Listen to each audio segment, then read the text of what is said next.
Aking'iyo mos nitiere gima kisungu wacho ni every president needs a son of a bitch.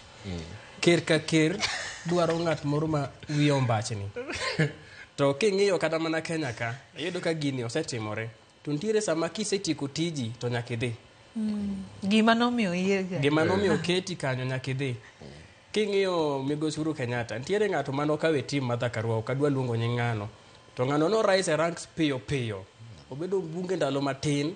To se donje senate mar county moro ma serious to donjo governor to koro ko donjo governor to gi realize ni osetieko tije sani oyueyo kae to kata mana jakom embe ne en gi ng'ate moro en mane ng'ate no nosenindo koro en anyalo taje jakoyo gimoro amora mane jakom ne dwa wacho ka ne en gimoro mong'eni mae to dhi kelo controversy jakoyo mane wache masa sama kata no fail ni nitiere gimoro ma sirkal dwa timone marach jakoyo mane winjo ka wuoyo gigi tiyudo ka ene mano ng'eyo koro gigi osetimore kaka koro sani role mar deputy president ne orumo koro we akoni gimomiyo gima nakoni ni ambe antiere gimoro ma maybe wang' ok nene or japiny ma kawaida ok nene lakini en ei motion ni nyoro kane fuato bunge ne winjo ka jatend kweth mang'eny nyaka jatend kweth matin